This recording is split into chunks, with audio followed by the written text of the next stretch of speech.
I want to focus on what the rest of Africa is thinking, the opinion of the rest of Africa, the vast majority of the rest of Africa, on this current crisis, which is building up very fast in the country called Kenya. And let's face this head on by asking the question, is the majority of Africa pro or against Raila Odinga? Now let us start right here on this channel. There are a lot of non-Kenyans who are subscribers to my weekly intelligence briefings. There are a lot of non-Kenyans from all over the world who follow this channel very closely. And there are many reasons for this. Some people have married beautiful Kenyan lasses. Oh yes, many, wako wengi. Because our women are very beautiful. They're irresistible to the rest of the world. They're intelligent. They can speak English fluently without any accent, many of them. And even the ones who speak with a slight accent are very intelligent. Yeah, this is very attractive to many men all over the world. You see, Wongo, it is the reality. Some non-Kenyans have lived here for years. Some non-Kenyans went to school in Kenya, and they still have friends in this beautiful country, etc., etc. And then you know Kenya politics. Kenyan politics is drama bin drama. Kila siku. That's why you hear some Kenyans saying, Kenya sihami. Oh yes. Now what are these people saying? Because I come into contact with them every day. I can tell you, without fear or favor, that I'm yet to meet a single UDA or Kenya Kwanza supporter. Bado. Maybe I'll meet them today, or maybe tomorrow, or maybe next week. Lakini as of this minute, bado, not a single one. In fact, some of them are so solidly behind Raila Odinga, you'd think they hail from Bondo. But they don't. Namibia is where the man I'm talking about, or I have in mind, hails from.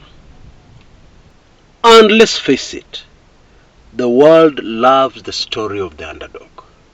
You know, the person who has suffered so much injustice in fighting for their country. Indeed, I heard a Nigerian once say, addressing Kenyans, you people are very lucky to have Raila Odinga. I wish we had a Raila Odinga. You Kenyans don't know what you have. I've heard a foreigner say that. Somebody who's not a Kenyan. Yeah. Point number 2. Raila is very well known right across the continent.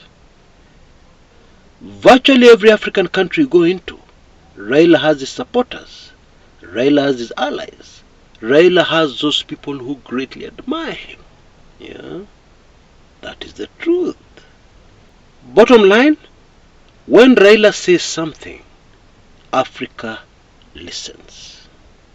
We can't run away from that fact.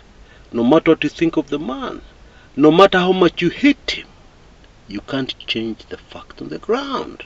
And those are the solid facts.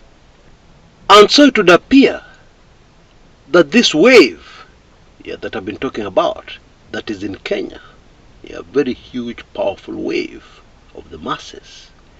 This wave extends beyond the borders of Kenya.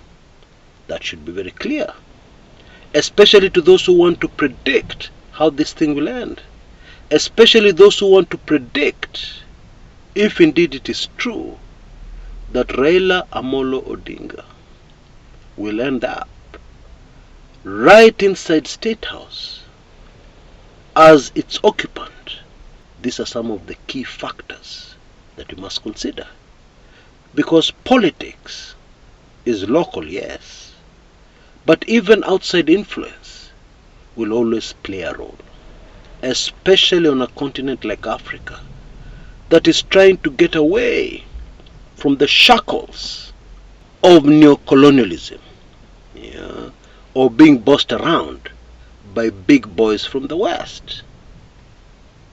Because while the support of your neighbors may not be critical if you want to divorce your husband or your wife, the truth is that support is not totally insignificant.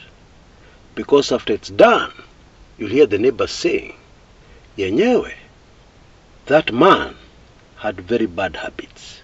Yeah, I'm not surprised the wife divorced him. Ama you hear, oh, that woman, tabia zake zilikuwa mbaya sana. No wonder the man divorced his wife, etc., etc. And you never know about tomorrow. You may need the support of your neighbors. The truth is, one day you may need the support of your neighbors. And never forget, human nature is human nature. Yeah. When people see that man who has divorced his wife, they'll start whispering, huyu ndo yule mtu. Huyu ndo yule aliwacha bibi yake. People talk. Yeah, it's human nature. People gossip. And I don't think it is comfortable for a head of state, a president, to have people gossiping behind his back about his or her legitimacy. It can't be a good feeling. It can't be a good thing for any leader anywhere in the world. No man is an island by himself. Yeah, no country is an island, even if it is actually an island. Yeah. And that's why information about wale wageni, watu wa nje, walisaidia mambo yafanyike vile yalifanyika in the last presidential elections should be super fascinating. Precisely and exactly what happened. And even more important, why it happened. Yeah, the why, in my opinion, is very critical in understanding what went down and what is still going on right now. And trust me, the why will blow your mind. Yeah, because many people focus on Kenyan politics. They don't know what's happening around. They don't know what's happening in international politics. And this is a very critical time in international politics. How did this affect the Kenyan situation over the elections? Because understanding is important. And then you'll also appreciate the real impact of what I've revealed in this video. Yeah, that this wave extends beyond Kenya to other African countries and indeed other countries of the world.